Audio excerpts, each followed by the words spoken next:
우리 목사님 여기 저쪽 문이나 이쪽 문 둘 중에 하나를 닫아주시겠어요? 소리가 잠오실 소리가 이쪽으로 계속 옵니다. 구약성경 550페이지입니다. 열왕기상 20장 1절에서 15절까지 우리 성경 본문 말씀이 제일 중요합니다. 20장 1절에서 15절까지 저랑 우리 한 절씩 교독하겠습니다. 아람의 베나닷 왕이 그의 군대를 다 모으니 왕 32명이 그와 함께 있고 또 말과 병거들이 있더라. 이에 올라가서 사마리아를 에워싸고 그곳을 치며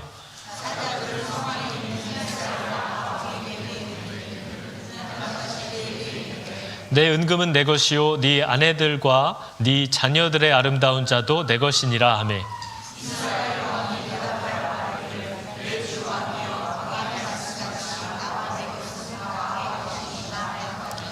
사신들이 다시 와서 이르되 베나닷이 이르노라 내가 이미 내게 사람을 보내어 말하기를 너는 내 은금과 내 아내들과 자녀들을 내게 넘기라 하였거니와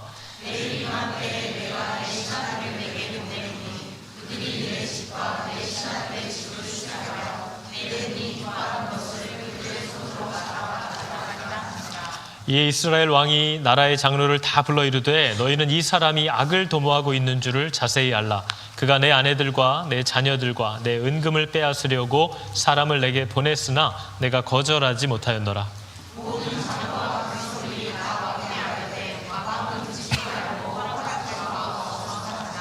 그러므로 왕이 베나닷의 사신들에게 이르되 너희는 내 주 왕께 말하기를 왕이 처음에 보내 종에게 구하신 것은 내가 다 그대로 하려니와 이것은 내가 할 수 없나이다 하라 하니 사자들이 돌아가서 보고하니라.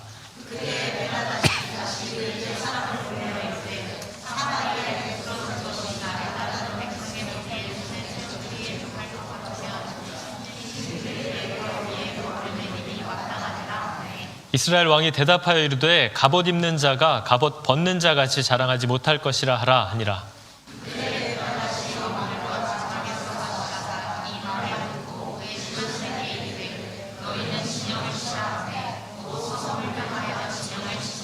한 선지자가 이스라엘의 아합 왕에게 나아가서 이르되 여호와의 말씀이 네가 이 큰 무리를 보느냐 내가 오늘 그들을 네 손에 넘기리니 너는 내가 여호와인 줄을 알리라 하셨나이다.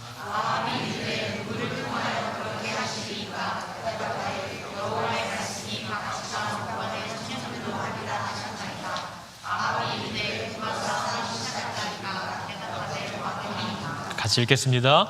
아합이 이에 각 지방 고관의 청년들을 계수하니 232명이요 그 외의 모든 백성 곧 이스라엘의 모든 자손을 계수하니 7,000명이더라.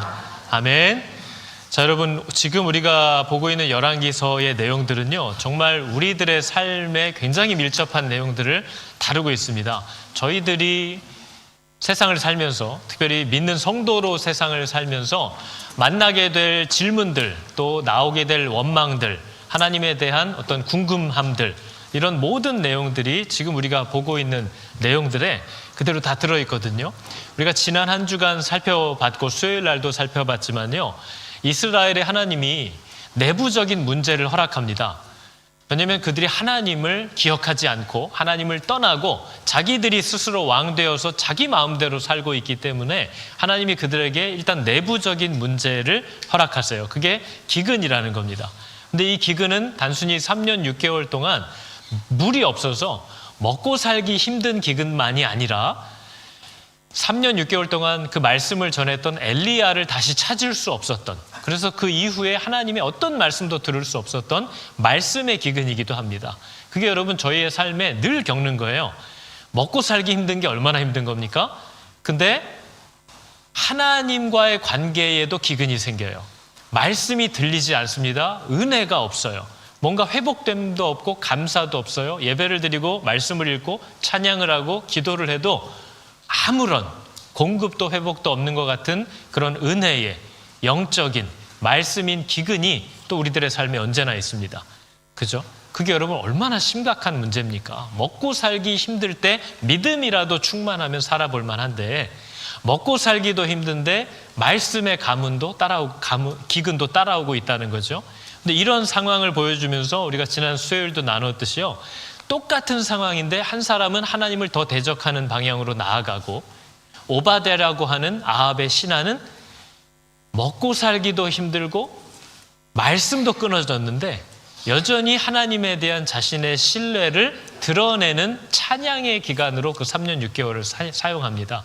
선지자들을 몰래 숨겨다가 죽지 않도록 보살펴주고 그들의 먹을 걸 공급하는 하나님 앞에 온전한 태도를 드러내고 하나님께 영광 돌리는 찬양하는 그 시간을 오바댜는 갖는 거죠. 같은 기근인데 누구는 대적하는 것으로, 누구는 하나님을 사랑하는 것을 표현하는 것으로 드러냄으로써 누구 안에 생명이 있는지를 드러내는, 검증하는 시간으로 사용되는 걸 봅니다.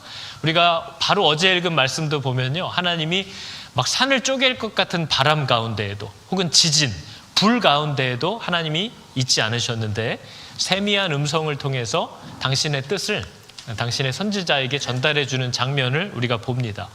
여러분, 우리들도 늘 하나님의 뜻을 알고 싶잖아요. 그래서 기가 막히고 드라마틱한 사건들을 우리도 늘 요구하지만 그런 기가 막힌 사건들이 우리로 하여금 하나님 앞에 굴복하게 만들지 않습니다. 오히려 하나님의 말씀, 밋밋해 보이나 그 말씀이 정말 사람의 마음을 바꿔놓는 하나님의 능력을 하나님이 거기에 담아두셨다라는 사실을 말씀이 우리들에게 보여주고 있는 거죠. 그래서 여러분, 우리가 늘 하나님의 뜻을 구하지 않습니까? 여러분도 늘 하나님의 뜻을 구할 거예요. 하나님, 제가 뭘 해야 될까요? 이게 맞는 걸까요? 내년은 제가 어떻게 해야 될까요? 물어요. 근데 하나님의 뜻을 물으려면 그것보다 앞서 이 부분에 대한 자신의 대답이 있어야 됩니다. 여러분은 하나님이 나를 향한 뜻을 가르쳐만 주시면 순종할 마음이 있어서 물어보시는 겁니까? 하나님이 나에게 뭘 요구하시던 뭘 명령하시던 하나님이 말씀만 하시면 나는 죽기까지 따르오리라고 하는 하나님의 뜻에 순종하겠다라는 마음이 있어서 물어보는 거냐는 거죠. 만약에 하나님의 말씀을 한번 들어는 보고라고 한다면 우리가 성경을 통해서 알지만 하나님은 그러한 자들에게 잘 대답하지 않습니다. 그런 자들을 지나쳐 가십니다. 그러한 자들이 이해할 수 없도록 말하고 가십니다. 그러나 하나님께 순종하려는 태도를 가진 사람들에게는 하나님은 찾아오셔서 말씀하시고 이해를 못하면 따로 불러서 가르쳐 주시는 분입니다. 그래서 여러분은 하나님께 순종하려는 마음이 나는 있는가 하는 걸 먼저 점검해 보셔야 됩니다. 그런 후에 하나님의 뜻을 구해야 되는 거죠. 하나님은 그러한 자들을 찾으시는 하나님이신 줄을 믿으시기 바랍니다. 하나님은 순종하려는 자들을 찾습니다. 하나님은 순종하려는 자들에게 길을 열어주시는 분입니다. 하나님은 순종하려는 자들의 지혜 없음을 탓하지 않습니다. 그들을 가르쳐 주시는 겸손한 하나님이라고 성경이 저와 여러분에게 얘기하는 거죠. 근데 여러분, 오늘 보니까 기근이라는 내부적인 문제가 끝난 지 얼마 되지도 않았어요. 그런데 즉각 외부적인 문제에 또 부딪힙니다. 아람이라고 하는 연합군이 31개의 왕들이 모여서 어마어마한 숫자의 군사가 10분의 1도 안 돼요. 이스라엘의 군사는. 그 엄청난 군사가 지금 쳐들어오려고 하는 거죠. 그런데 그들이 쳐들어오는 게 그냥 단순히 쳐들어오는 게 아니라 조롱을 합니다. 네가 가진 건 다 내 거다. 이런 식으로 조롱하는 거죠. 그랬더니 아유, 그럼요. 섭섭치 않게 해드리겠습니다. 아합이 이렇게 얘기했는데 곧바로 사신이 또 찾아와서 그 정도를 말하는 게 아니라 네 거 다 내놓으라는 얘기야, 이 얘기를 하는 겁니다. 그러니까 타협할 생각이 없어요. 세상은. 그냥 아합을 삼키려고 하는 겁니다. 네 건 다 내 거야, 이 얘기를 하려는 거죠. 여러분, 저희의 삶이 고단한 이유는요, 내부적인 문제와 외부적인 문제가 자꾸 번갈아서 끊이지 않고 오기 때문에 삶이 힘든 겁니다. 먹고 살기 힘든 문제, 애를 써보는데 신앙적으로도 회복이 안 되는 사건들, 그러한 지루하고 고단한 시간들, 그런 내부적인 어려움과 갈등을 어떻게든 이겨내보려고 하면서 살아와서 이제 조금 정돈이 되어가는 것 같네 하면 또 외부적으로 감당할 수 없는 문제들이 우리의 삶을 짓누르는 거죠. 내부적으로, 외부적으로, 내부적으로, 외부적으로. 또 둘이 가끔 사이가 좋아서 같이 이러면 이제 정말 미치는 거죠. 이걸 어떻게 벗어날 수 있는 방법을 못 찾는 거예요. 근데 이게 실제 우리 모든 사람들이 이 땅을 살면서 겪는 문제입니다. 근데 이 일들을 주관하시는 분이 하나님이시라고 성경 우리에게 얘기하는 겁니다. 그래서 너희가 어려운 일을 만나거든 이상한 일 당하는 것처럼 이상히 여기지 말라고 성경이 우리에게 권고합니다. 하나님은 우리를 기르시는 분이라는 사실을 기억하라는 거죠. 그래서 시편이 사람을 쉬지 않고 시달리게 하시는 하나님의 그 의도는 항상 선하시다고 얘기합니다. 그래서 이상하게 여기지 말래요.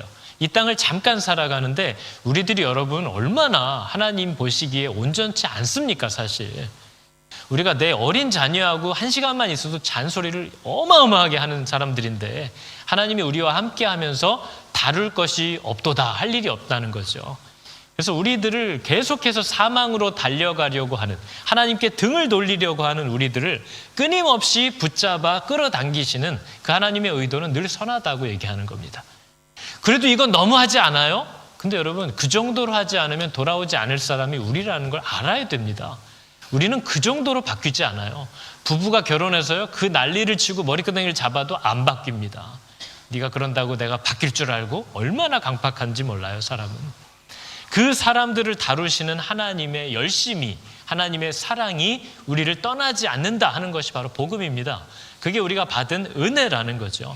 근데 오늘도 보니까 이 아람이 쳐들어오는 이유는요, 성도들의 삶을 위협하는 세상은요, 그래도 너도 이 정도는 해줘야 세상에서 살지 하면서 나랑 너 반, 나 반 해서 이 정도 서로 좀 맞춰가지고 한번 같이 잘 살아보자 하는 의도가 세상엔 없습니다. 세상의 공중권세 잡은 자의 목적은 언제나 우리로 하여금 하나님의 생명에서 우리를 끊어뜨리는 거예요. 우리를 집어삼키는 게 목적이지, 그래 하나님 은혜도 이 정도 받고 그래도 나도 또 있으니까 나랑도 또 이 정도는 하자 하는 존재가 아니라는 걸 아셔야 됩니다. 요만큼 제한하는 이유는 뭐냐면요, 미끼와도 같아서 우리의 코를 꿰겠다는 겁니다. 우리를 완전히 끌고 가겠다라는 의도지 세상은 절대 우리와 타협하려는 마음이 없다는 사실을 여러분 우리가 꼭 기억해야 됩니다. 우리가 오늘 말씀을 통해서도 살펴보는데요, 하나님이 이 백성들이 외부적인, 방금 내부적인 고통을 당하고 외부적인 공격을 받고 있는 상황에 아합이 회개하지도 않았어요. 오늘 보시면요, 아합도 장로들도 하나님께 묻지도 않습니다. 하나님께 도움을 청하지도 않아요. 그런데 아합은 약간 비겁해 보이죠? 너 어떡하냐 이러고 앉아있어요 왕이. 그래서 걔네들이 준다는 거 요 정도는 줄게 그랬더니 그것만이 아니라 다 내놓으라는 거다 막 이런 식으로 나오니까 그건 좀 어려운데요 이러고 있어요. 근데 그 말을 장로들에게 했더니 장로들은 또 발끈합니다. 무슨 말도 안 되는 소리입니까? 주면 안 됩니다 이래요. 근데 그게 믿음인가요? 그것도 믿음에서 나오는 말이 아니에요. 여러분 하나님의 약속을 의지함으로 나오는 용기가 용기입니다. 하나님이 그렇게 하시겠다고 했기 때문에 될 거야 라고 하는 용기가 용기인 거지, 하나님의 약속도 없고 하나님의 보호도 없는데 자기의 생각에 용기를 내고 결단을 내는 걸 객기라고 합니다. 그건 오히려 나라에 더 재앙을 불러옵니다. 이 장로들이 절대 그러지 말래요. 근데 그건 용기가 아니에요. 하나님을 찾지 않는 용기는 오히려 하나님의 더 큰 회초리에 당면하게 됩니다. 성경이 우리에게 보여주는 용기는 이런 거예요. 다윗이 골리앗같이 싸움이 전혀 될 수 없는 상대를 향하여 나아가면서 너는 칼과 단창으로 나를 향하여 오지만 나는 만군의 여호와의 이름으로 너에게 간다. 네가 어떻게 감히 하나님의 이름을 모독했느냐. 너는 내가 딱 보니까 하나님이 살려두지 않을 것 같다. 절대 너에게 승리를 주시지 않을 거다. 왜? 네가 하나님을 모독하고 있으니까. 그게 다윗의 믿음에서 나오는 용기입니다. 그러니까 너는 내가 뭘 들고 가도 이길 거야 하고 돌멩이 하나 들고 가는 믿음이 진짜 용기인 거죠. 왜냐하면 하나님이 그렇게 하시겠다고 했기 때문에. 그러나 하나님의 약속도 없이 말씀도 없이 아니야 할 수 있어 하면 돼 잘 될 거야 그게 객기입니다. 그렇게 하나님 없이 내는 용기와 작정들을 하나님은 오히려 더 무너뜨리려는 분입니다. 이제는 그런 용기는 적들로 인해서가 아니라 하나님의 회초리에 당면할 위험이 있다는 거죠. 근데 오늘 아합이 회개도 안 하고 아직도 정신을 못 차리는데요, 이름도 없는 한 선지자가 찾아왔다고 그러잖아요. 찾아와서 뭐래요? 하나님이 아람 군대를 네 손에 붙일 거다. 너에게 승리를 주실 거다. 뭘 잘했나요? 이유는 하나밖에 없대요. 오늘 본문도 보니까 그렇게 하시는 이유는 내가 여호와인 줄을 알게 하려고 이런 어려움을 만났을 때 내가 너를 도와줄 거다 하는 약속을 주시더래요. 여러분 아합이 뭘 잘하지 않았거든요. 저는 이걸 읽으면서 우리도 생각해야 돼요. 우리의 인생에 뭐가 문제가 막 풀려, 뭐가 일이 되어가, 그런다고 내가 잘하고 있는 줄로 착각하지 말라는 겁니다. 거꾸로 말하면 일이 자꾸 안 돼, 응답도 안 와, 일이 더 꼬여. 그런다고 다 내가 잘못하고 있다고만 단정할 수도 없습니다. 왜냐하면 저희는 하나님이 어떤 분인지를 알아야 돼요. 하나님은 우리 아버지입니다. 하나님은 우리를 기르시는 분이에요. 하나님은 내가 잘못하고 하나님의 기준에 맞지 않을 때에도 나를 돌아보시는 분입니다. 나의 필요를 채우는 분이에요. 저도 아이가 셋이 있는데요. 말 잘 듣는 아이만 밥을 먹진 않습니다. 우리 아이 중에 제 뜻을 잘 이해하고 아버지를 좀 살피고 철든 자식들에게만 뭔가 용돈을 주고 필요한 걸 사주는 사람이 아니에요. 이 아이가 연약하고 부족해도 우리는 그 아이의 필요를 채워줍니다. 하나님은 악인과 의인의 집에 동일하게 비를 내려주시는 분이라고 성경이 얘기합니다. 그래서 그런 것만을 보고 내가 잘하고 있구나 잘못했구나를 따질 수는 없어요. 왜냐하면 하나님은 아합처럼 이렇게 하나님을 떠나 살고 있는데도 그에게 승리를 주시기도 합니다. 그에게 복을 주시기도 해요. 목적은 하나밖에 없어요. 뭐예요? 내가 여호와인 줄을 너에게 가르쳐 주려고. 여호와라는 이름은 모세가 처음 받은 겁니다. 그 전에 모든 아브라함이나 이스라엘 사람들은요, 하나님의 이름을 엘샤다이로만 알고 있었어요. 그래서 하나님이 모세에게 나타났을 때 내가 그동안 나의 이름을 전능의 하나님이라고만 가르쳐 왔지만 너에게는 여호와라는 이름을 준다라고 처음 주는 장면이 나옵니다. 여호와라는 이름은 뭐냐면요, 엘샤다이는 전능의 하나님이에요. 우리가 알고 있는 그 하나님, 센 하나님, 건들면 다치는 하나님, 하여튼 모든 당신 뜻대로 하시는 하나님. 근데 여호와 하나님은요, 관계성이 들어있어요. 여호와 하나님은 누구냐면요, 멀리서 자기 뜻대로 휘두르는 하나님이 아니고요, 인간에게 다가오셔서 그들에게 뭔가를 약속해 주시고 그 약속을 지키려고 수고하시는 하나님이 여호와입니다. 약속하면 그 약속을 지켜내시는 하나님, 그러니까 내가 너와 관계를 맺겠다라는 하나님의 이름이 여호와라는 뜻이에요. 하나님이 아합에게 뭘 알게 한대요? 내가 너랑 맺은 약속을 꼭 지키는 하나님이라는 사실을 알게 해주려고 이렇게 지금 승리를 줬다라는 거예요. 그래서 여러분, 저와 여러분들도 내가 정말 하나님의 약속을 신뢰하고 나도 하나님께 드린 약속을 지키려고 애쓰며 살고 있는가로 내 건강함을 살펴야지, 일이 풀린다 안 풀린다, 응답이 왔다 안 왔다로 나와 하나님과의 관계를 채점할 수 없습니다. 하나님은 잘못할 때도 먹이시는 분이에요. 하나님은 내가 하나님을 몰라서 경거망동할 때에도 때로 승리를 주시는 하나님입니다. 때로 하나님은 내가 진짜 철두철미하게 준비를 마쳤는데도 무의미하게 무너뜨리게 하시는 하나님이기도 합니다.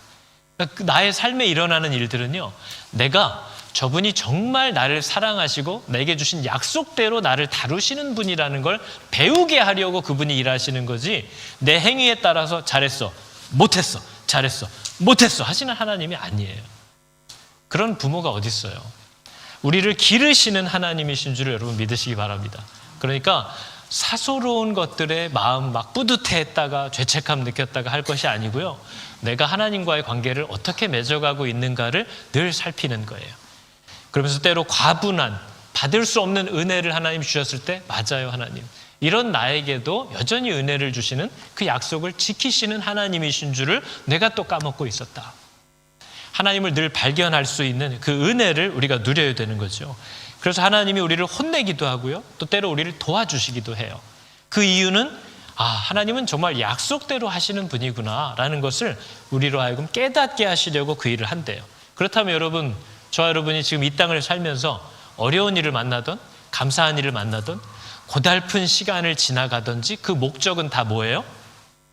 그분이 여호와인 줄을 알게 하시려고, 그분은 우리와 맺은 약속을 절대 바꾸는 분이 아니라는 그 진리를 저희로 깨닫게 하시려고 범죄함 가운데에서도 풍성한 상을 베풀어 주시기도 하고, 때로 충성되게 하고 있는데도 예상치 못했던 더 어려운 시간의 때를 지나가기도 하시고, 그게 뭐예요? 하나님이 계시지, 하나님이 내 인생에 개입하셔야 하는 거지 하는 그 사실들을 배우게 하시려고 하나님이 우리를 기르고 키우고 일하고 계시는 것뿐이라는 거예요.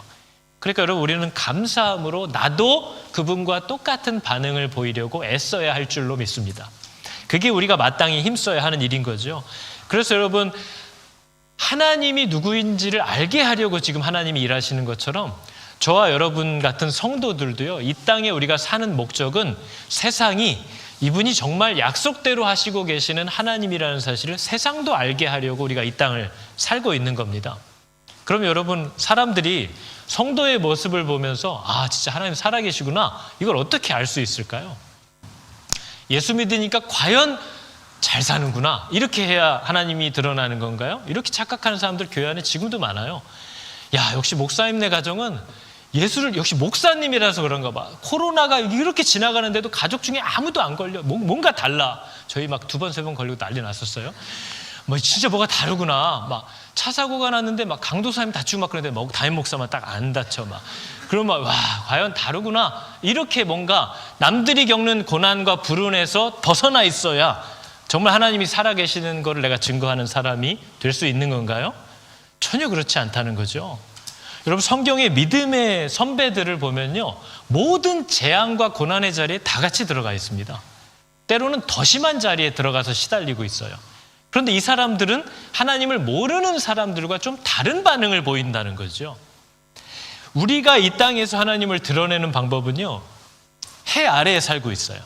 이 땅을 살고 있으면서 형편이 어떻게 되어지든지 간에 상관없이 도대체 이 사람은 해 위에 무슨 약속을 받길래 이 해 아래에서 무슨 일을 만나도 낙심하거나 좌절하거나 끝내지 않고 뭔가를 보면서 여전히 소망을 말하고 여전히 사랑을 드러내고 여전히 받은 용서를 베풀고 하나님을 향한 감사와 찬양을 드러내기 시작하는 그의 어떻게 보면 고달파 보이는 삶, 그러나 여전히 그 자리를 벗어날 마음이 없는 그 사람의 뭔가를 바라보고 있는 소망의 모습이 많은 사람들로 하여금 보이지 않는 하나님을 보게 하는 능력으로 나타났다는 것을 우리가 아는 거죠. 그래서 여러분, 예수 믿어도 암에 걸려요. 예수 믿어도 부도가 나요. 예수 믿어도 사고를 당합니다. 예수 믿어도 관계가 틀어지기도 해요. 남들이 당하는 고통 속에 다 같이 들어가요. 그러나 이 사람은 뭔가 다른 걸 바라보면서 자신의 부르심의 그 소망을 멈추지 않아요. 그럼 사람들이 신기하겠죠. 보통 자식 중에 누가 죽거나 가족 중에 누가 아프거나 그럼 이 가족은 끝난 거예요. 근데 이 가족은 뭔가 다른 소망을 얘기합니다. 그 가운데 누군가를 바라보기 시작해요. 그리고 고통스러워하고 질질 짜면서도 그 걸음을 계속 갑니다. 그러면 그 소망의 이유에 대하여 사람들이 궁금해하죠. 세상이 주목하겠죠. 그게 성도들의 부르심이라는 걸 우리가 일단 알아야 됩니다. 바울과 실라가 감옥에 갇혀 있는데 노래를 부르고 있어요. 찬양을 하고 있어요. 하나님을 찬미하고 있대요. 그 족쇄에 매여가지고. 그게 바로 성경이 보여주는 해 위에 무엇을 보았길래 저들이 저렇게 살고 있는가에 대한 질문을, 궁금함을 던져내게 만드는 성도의 능력이라고 얘기하는 거죠. 그래서 여러분, 오늘 본문을 보면요, 하나님의 백성들을 세상은 계속해서 공격하는데 처음에는 타협처럼 얘기해요. 이거 하나 정도 못하냐? 얘기해요. 근데 그 하나, 둘, 셋 받아들이기 시작하면 세상의 목적은 그 사람을 완전히 빼앗기 위함입니다. 완전히 하나님으로부터 떠나가게 하는 것이 세상의 목적인 줄 알아야 돼요. 여기서 말하는 세상은 안 믿는 사람을 얘기하는 게 아닙니다. 여러분, 안 믿는 사람은요, 진짜 저와 여러분들을 걱정해요. 안 믿는 사람은 믿는 사람들을 진짜 안타까워합니다. 그렇잖아요. 얼마나 안타까워요. 제가 저런 데서 시간 낭비할 때가 아닌데, 제가 지금 저런 데다 돈을 갖다 바칠 때가 아닌데, 그 돈이면 지금 자기 개발을 하든가 자식들 맛있는 걸 사주든가 그러지 쓸데없는 헛된 짓을 하고 있다라고 진짜 걱정합니다. 왜냐하면 그들은 하나님을 모르기 때문에 그래요. 근데 공중권세 잡은 자 사탄은 바로 그러한 하나님을 볼 수 없는 눈을 가진 불신앙을 통해서 신앙을 갖게 된 사람들을 아주 집요하고 체계적으로 핍박하는 존재입니다. 그게 마귀가 하는 일이에요. 그래서 우리의 싸움은 아직 눈이 열리지 않아서 하나님과 그를 믿는 자들을 이해할 수 없는 사람들과의 전쟁이 아닙니다. 우리는 그 사람들과 싸울 사람들이야. 그 사람들은 우리가 얻어야 되는 사람들이에요. 혈과 육의 전쟁이 아니에요. 우리의 싸움은 바로 그러한 눈이 열리지 않은 사람들을 통해서 믿는 자들을 공격하고 핍박하는 악한 영들과 권세들에 대한 싸움이라고 성경은 분명히 우리에게 가르쳐 줍니다. 그래서 여러분, 우리가 출애굽기를 보면요, 바로 왕이 모세가 찾아와서 하나님의 백성들이 예배 드리러 갈 시간이니까 보내달라, 이런 정신 나간 소리를 합니다. 그랬더니 바로 왕이 즉각 했던 얘기가 이거였어요. 여호와가 누구기에 내가 그의 목소리를 들어야 되고 그의 목소리에 순종해서 이스라엘을 풀어줘야 되느냐. 나는 여호와라는 신 모른다. 그러니까 순종하지 않을 거다. 이렇게 얘기를 하는 거죠. 저게 이상합니까, 여러분? 안 믿는 사람에게 저건 너무 당연한 얘기 아닌가요? 네, 하나님이 누군데 내가 그 목소리를 들어야 되냐? 난 그렇게 안 할 건데? 바로가 바로 이렇게 얘기를 했어요. 그래서 저 일 때문에 이스라엘 백성들이 미운 털이 진짜 단단히 박힙니다. 모세와 아론이 딱 와서 능력 가운데 내가 너희를, 하나님이 너희를 이제 애굽에서 풀어주신다 했을 때 얼마나 복음이었어요? 내 백성을 가게 하라 한마디 했다가 바로가 발끈해가지고요. 바로가 썼던 방법이 있어요. 이 백성과 모세와 아론을 이간질시키는 방법입니다. 이 백성들이 더 이상 하나님을 기대하지 못하도록 스스로 만드는 방법을 바로가 사용합니다. 그게 그 출애굽기가 보여주는 모습이 오늘날 세상이 성도들에게 똑같이 쓰는 공격이에요. 무슨 공격이었죠? 바로가 저 말을 듣자마자요, 이렇게 얘기합니다. 그들이 게으름으로 소리질러 이르기를 우리가 가서 예배드리자라고 한다는 거예요. 지금 세상이 얼마나 빡빡한지 이것들이 모르고 무슨 예배를 드리러 간다고? 무슨 교회 모임이 있다고? 이것들이 게으르구나. 정신 못 차리는구나. 그래서 뭐라고 했대요? 노동을 무겁게 함으로 그들을 수고롭게 하여서 저 거짓말, 모세와 아론이 하고 있는 하나님의 백성들이다. 하나님을 예배하러 가야 한다라는 저런 쓸데없는 거짓말을 듣지 않게 만들어라.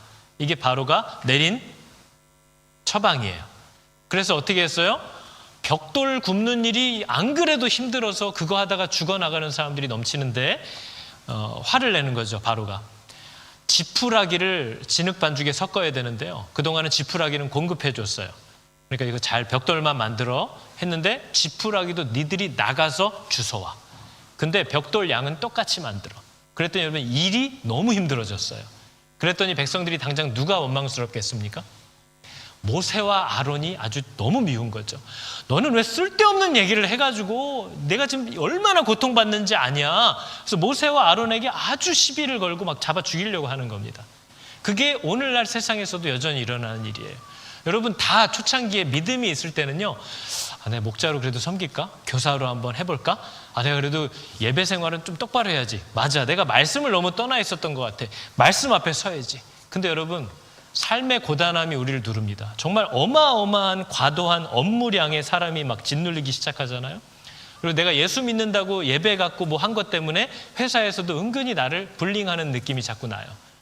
근데 컨디션이 좋을 땐 괜찮은데 가뜩이나 지금 여러 가지로 마음이 어려운데 누군가가 또 그런 서운한 말을 하면 그때 한 번에 마음이 무너질 수도 있어요. 그리고 뭐예요? 재정적인 압박에 눌리거나 가정에 불화가 일어나거나 아무튼 뭔가 나의 삶을 고단하게 만드는 일에 내가 짓눌리기 시작하면 사람들이 처음 마음에서 벗어나기 시작합니다. 뭐예요? 청년들만 해도 뭐예요? 남들은 지금 다 시집가고 장가가고 막 승진하고 막 연봉이 오른다는데 나는 아무것도 아닌데 교회 와가지고 지금 무슨 교사를 하고 있어. 나는 교사나 하고 앉아있네. 이런 생각이 갑자기 드는 거죠. 남들은 승승장구하시는데 나는 아무 준비도 안 되면서 쓸데없는 일 하느라고 세월을 나만 낭비하고 있는 건 아닐까? 이런 생각이 들어요.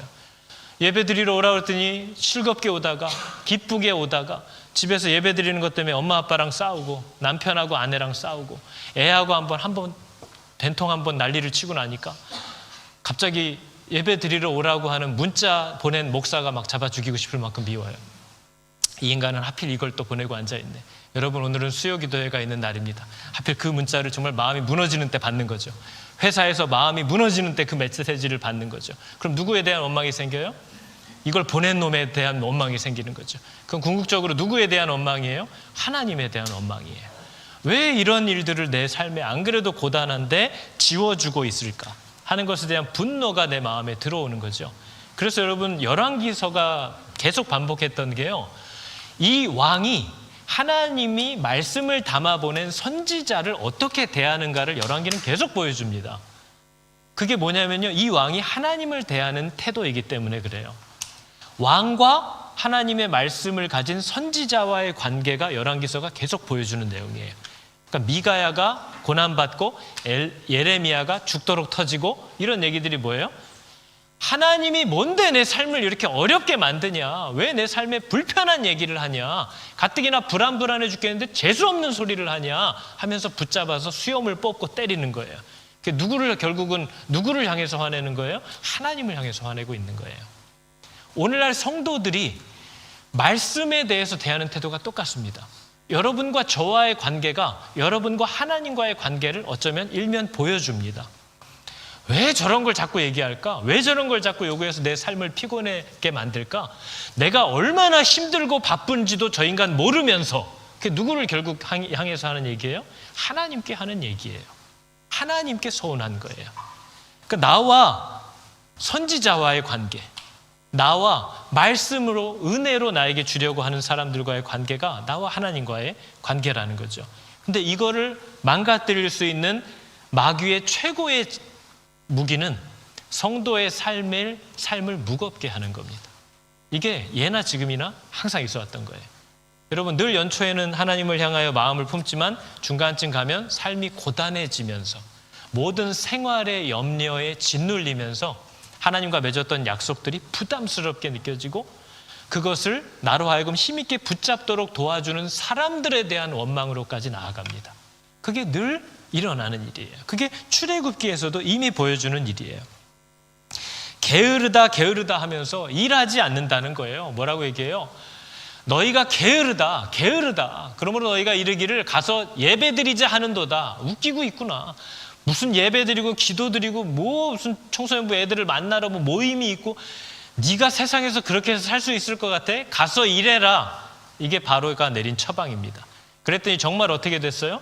이스라엘 백성들이 그 삶의 고단함에 짓눌려서 모세를 원망하고 아론을 원망하고, 출애굽을 하고 나서도 그래도 그때 애굽에 있을 땐 고기라도 가끔 한 점 집어 먹었는데, 그 얘기하면서 계속 원망하는 거죠. 그 원망하게 만드는 무기가 뭐예요? 삶의 고단함입니다. 내 삶을 짓누르는 거죠. 과도한 일들과 내 마음에 있는 여러 가지 생활의 염려들, 그것이 성도의 마음을 하나님으로부터 계속 떨어지게 만들어요. 내가 이렇게까지 하면서 예수 믿어야 되나 하고 잠깐이라도 좀 편히 살고 싶어라는 마음의 노예가 되게 만듭니다. 그게 이스라엘 백성들이 갔던 거예요. 차라리 애굽에서 그냥 채찍 맞으면서 종살이 하던 게 편했어, 이 얘기하고 앉았는 거예요. 하나님 따라가는 건 너무 힘들어. 근데 그게 바로의 무기입니다. 그게 세상의 무기예요. 그게 오늘날도 여전히 교회 안에서 하나님과 세상을 연결시키는 성도라고 하는 자들을 끊어버리는 최고의 무기입니다. 그래서 교회 안에서도 늘 반복되는 일이에요. 늘 은혜로 시작하지만 고단함과 염려에 지쳐요. 그래서 손을 놔버리는 거죠. 그러나 교회의 리더들은 그 손을 놓지 말라고 얘기하는 사람들입니다. 너의 회복과 너의 평안은 하나님과 묶어놓은 쇠사슬을 풀음으로 회복되는 게 아니라 너와 하나님을 풀지 않아야 회복된다고 얘기하는 사람들이 교회의 리더십들이어야 하는 거예요. 그래서 여러분, 어떤 사람이 배가 고프대요. 배가 고파. 그럼 밥을 먹어야지. 그런데 아니야. 아침에는 뭘 해야 되고 점심엔 친구 만나기로 해서 아침 먹을 시간을 빼야 될 것 같아. 점심 먹을 시간도 없어. 나 지금 일이 바빠. 그래서 힘이 없대요. 배고프대요. 저녁이라도 먹으면, 저녁 늦게 먹으면 잠이 잘 안 와서 맑은 정신으로 일어나려면 저녁도 안 먹어야 될 것 같아. 그리고 맨날 가끔씩 먹는 커피 한 잔, 젤리 한두 개, 이런 걸로 살기 시작해요. 그럼 그 사람 어떻게 되는 거예요? 정말 죽는 거죠. 힘이 들면요, 하나님으로부터 공급받은 통로는 남겨놓고 다른 쓸데없는 걸 정리해야 돼요. 근데 내 취미 생활은 하나도 정리하지 않으면서 지금 요즘 너무 바빠서 하나님하고의 요 시간은 끊어야 될 것 같아. 예배 자리는 하나 빼야 될 것 같아. 말씀 앞에 격일로 서야 될 것 같아. 하고 나를 채워줄 수 있는 통로들을 자기들이 정리를 해요. 그리고 나를 빨아먹는 자리들을 더 만들기 시작해요. 그러면서 회복이 안 된다고 자꾸 얘기하는 거죠. 그게 문제라는 거예요. 여러분을 채우는 것은 하나님이고 하나님으로부터의 오는 말씀이고 하나님과의 관계에서 사람이 회복되고 기쁨을 찾지, 그걸 떠나서는 무슨 여행을 다니고 돈을 억만금을 벌어도 사람의 마음이 유쾌해지지 않는다는 이 성경의 진리를 믿지 않는다는 겁니다. 그러니까 항상 삶이 바빠지면 뭐부터 정리해야 되는 거예요? 교회부터 정리해야 되는 거예요. 그게 그 사람의 믿음을 드러내고 있다는 거죠. 그래서 모세와 아론에게 어마어마한 원망과 화살이 막 부어지기 시작합니다. 그러나 모세는 뭐 해야 되는 사람이에요? 세상에 나아가서는 내 백성을 가게 하라 하는 거고, 원망하는 백성들을 향해 가서는 하나님의 약속을 기억하라고 하는 것. 하나님을 붙잡는 것이 너희의 힘이다 라는 걸 핍박받아도 얘기할 수 있는 사람이 성도인 줄을 믿으시기 바랍니다. 우리는 하나님을 믿지 않아서, 믿지 못해서 원망하는 것으로 막 가득 차 있는 사람들의 그런 애로사항들을 수집하고 다니는 사람들은 아닙니다. 우리는 그러한 사람들을 회복시켜 줄 수 있는 진짜 생명의 물을 하나님으로부터 받아와서 그들에게 전해줘야 하는 사람들이지, 아직 신앙이 없어서 혹은 낙심한 가운데 믿음이 없이 짓눌려 있는 사람들의 그런 원망의 말들 소원수리해 주면서 다니는 일이 리더들이 하는 일 아닙니다. 그 사람들이 더 하나님을 붙잡을 수 있도록 손을 뻗어주고, 그 사람의 손이 하나님을 붙잡을 수 있도록 중보하고, 그것을 위하여 옆에서 사랑으로 계속 도와주는 것이 리더들이 해야 되는 일인 줄을 기억하시기 바랍니다. 그게 어떤 때에는 잔인하게 느껴질지 모르지만 그것을 놓치는 순간 진짜 잔인해진다는 사실을 여러분은 믿으셔야 됩니다. 그게 성경이 우리에게 분명히 경고하고 있는 내용이기 때문에 그런 거죠.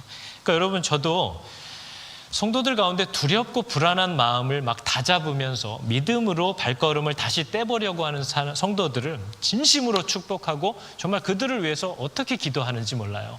그런데 그렇게 좀 하면, 일이 좀 잘 풀리면 얼마나 좋습니까? 제가 정말 하나님의 말씀으로 힘있게 붙잡으라고 권면도 했고, 그 사람도 용기를 내서 결단을 하고, 그러면서 하나님의 약속대로 돌아오려고 막 몸부림을 치면 좀 도와주시면 얼마나 좋아요. 일이 좀 잘 풀리면 얼마나 좋아요. 근데 걸음을 좀 어렵게 떼려고 하는데 또 온갖 사건들이 또 줄줄이 터집니다. 믿음으로 내가 이 물질을 지금 없는 상황에서도 그럼 하나님의 뜻대로 이 우선순위를 바로잡으면서 해야겠다 하고 마음을 잡았는데 더 큰 재정적인 압박에 막 시달리기 시작해요. 관계의 어려움을 이겨보겠다고 막 하나님 앞에 결단하고 받은 바 용서를 또 드러내고 하려고 막 애를 쓰는데 더 복잡하고 비참한 문제들, 이 상처를 어떻게 회복해 보려고 더 겸손하게 말씀대로 순종해 보려다가 더 큰 상처를 받는 일들이 막 일어납니다. 그럼 정말 목사인 저도 막 죽고 싶어요. 이럴 거면 왜 이런 얘기를 나보고 하라고 하는 건가? 왜 겉으로 볼 때 아무런 변화가 없어 보이는 자리를 만나게 하실 거면서 왜 그렇지 않을 거라고 하는 소망의 말을 나도록 하라고 하는 건가? 이 부분이 어려운 거죠. 그래서 엘리야가 다 때려치고 도망간 거예요. 그래서 요나가 가서 회개하라고 해놓고 니네 죄 때문에 니넨 분명히 망할 거다라고 나보고 얘기하라고 그래놓고 내가 막상 그렇게 얘기해 놓으면 내가 하나님 성격 아는데 용서할 거지, 이건 거예요. 나더러는 죽일 거야 라고 해놓고 내가 전했는데 용서해버리면 난 뭐가 되냐, 나는 거짓 선지자가 되는 건데 안 해. 그리고 도망가는 거예요.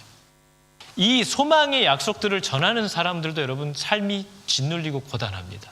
그게 여러분이어야 돼요. 그런데 하나님은 뭐래요? 이 명령들은 여전히 선포되어야 한대요. 왜냐하면 하나님은 여호와 하나님이기 때문입니다. 하나님은 반드시 이렇게 하실 거기 때문에 그래요.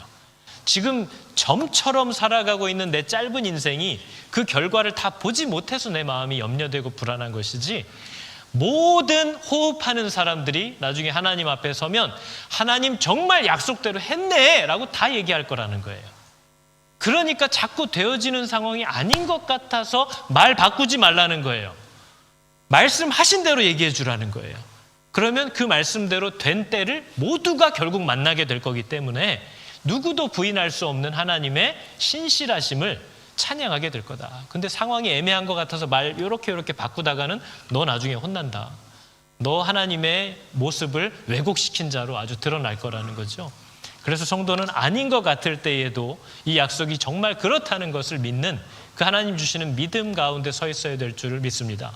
그게 우리들이 붙잡아야 할 약속들인 거죠. 그래서 여러분, 마지막 때가 다가올수록 성도들의 어깨에 올라가는 짐들이 점점 커질 거라고 성경도 얘기합니다.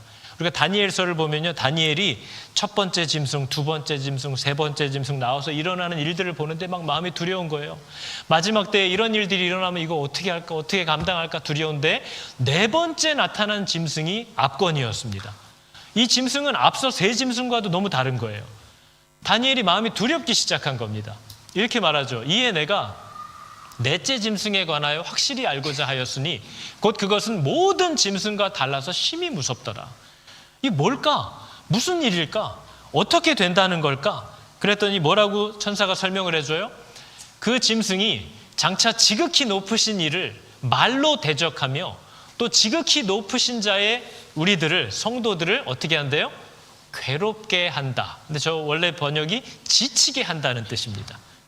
여러분, 성도들을 지치게 하는 것이 마지막 때에 저 짐승이 아주 공을 들이는 일입니다. 지치죠. 제가 제일 지치는데요. 우린 다 지치고 있어요. 왜 지쳐요? 믿음은요, 기다리는 게 믿음이거든요. 우리가 왜 기다려요?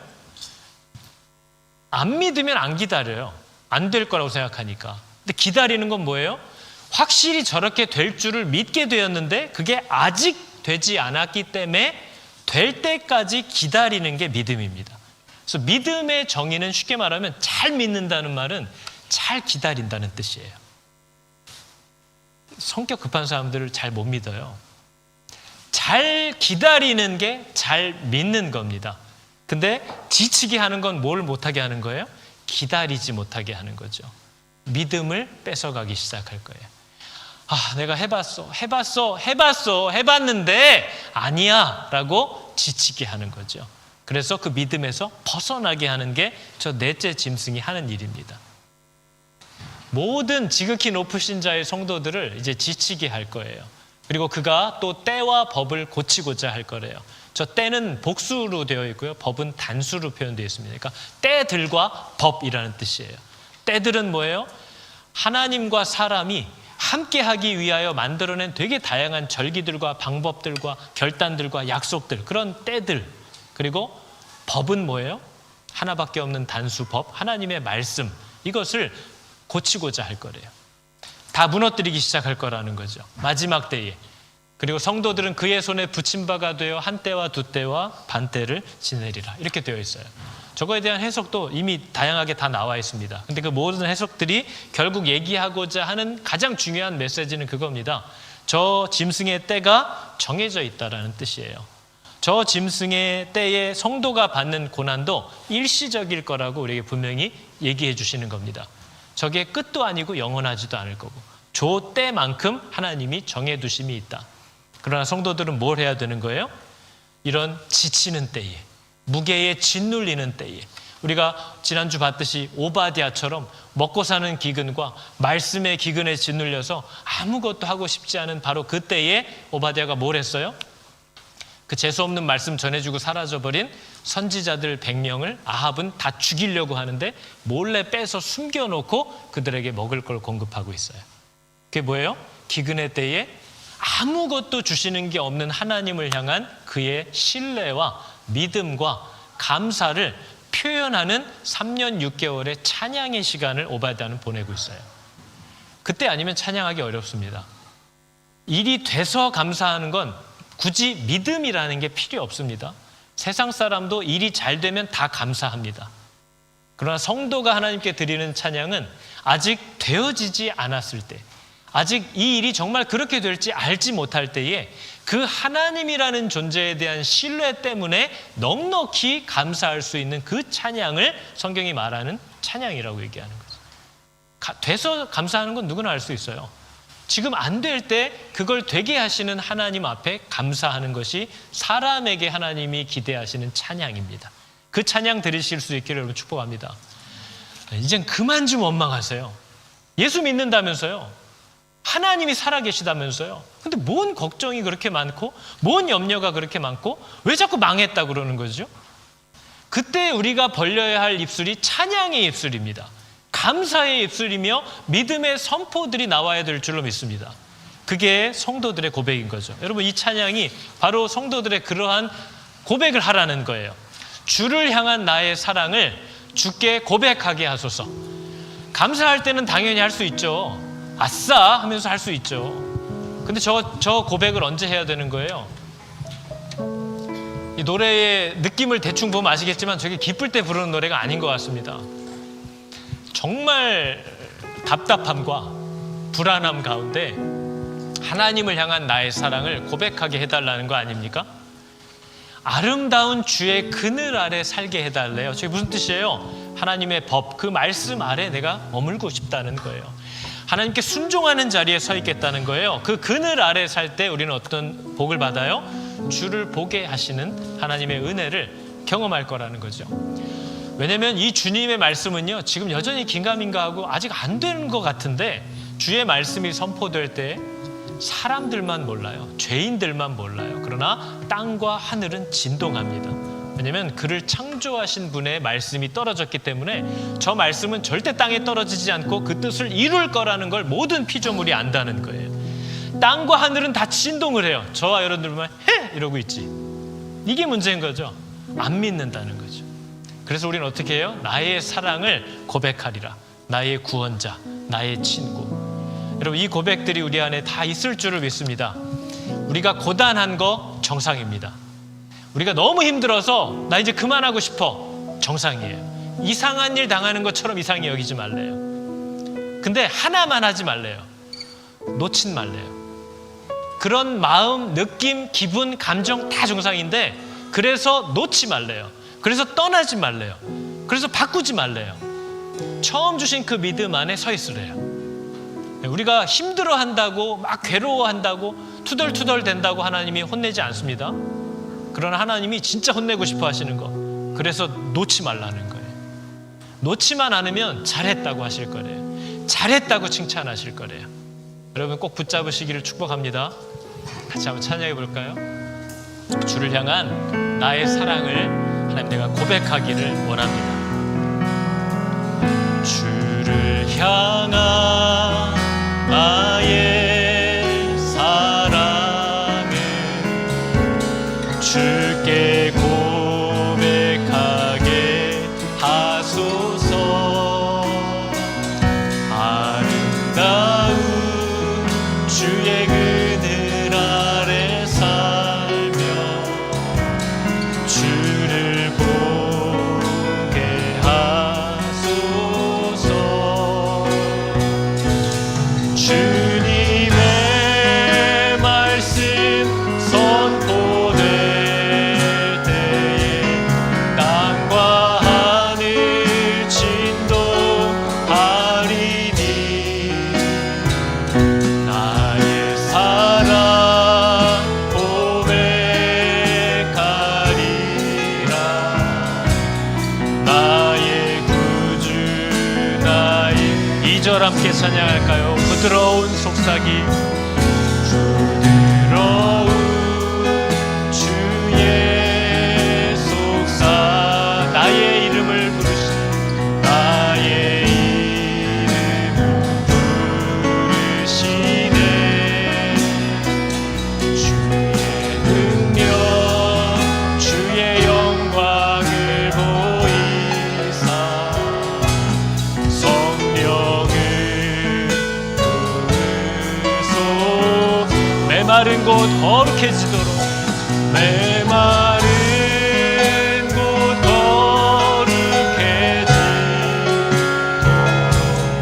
내가 주를 찾게 하소서. 내 모든 것 주께 드리니 나의 구주 나의 온 마음으로 주를 바라며 온 마음으로 주를 바라며 나의 사랑 고백하리라.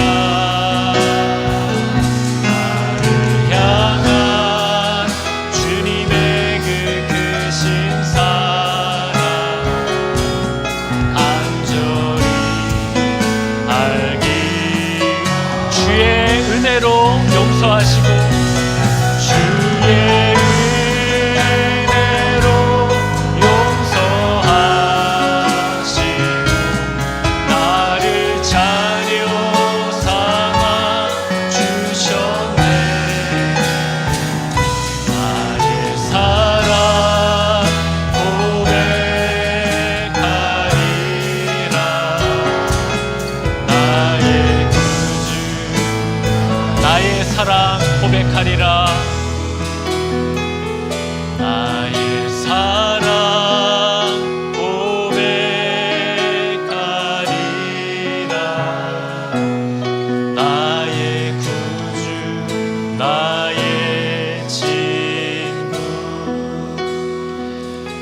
하나님, 우리가 그리스도의 생명을 품은 순간부터 모든 악한 권세들은 저들을 칠하고 저들의 짐을 무겁게 함으로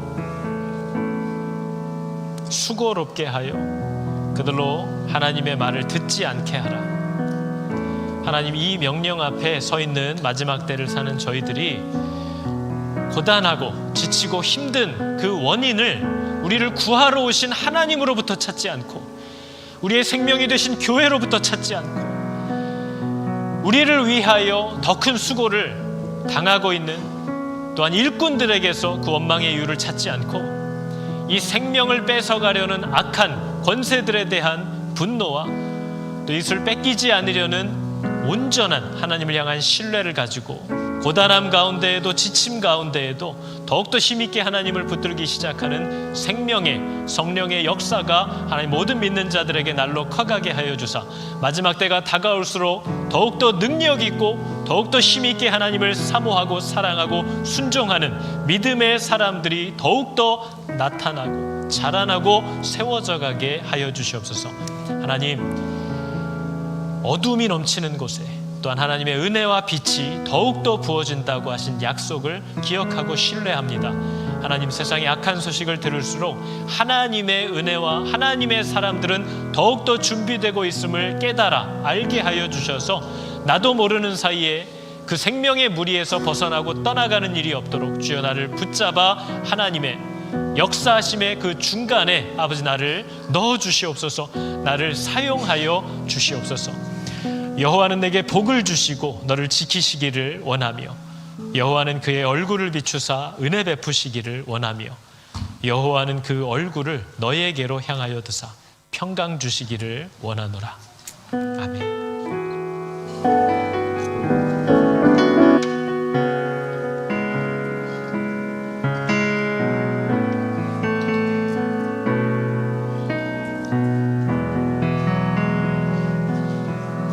자, 우리 교회 소식 같이 보겠습니다. 우리 중요한 거 몇 가지만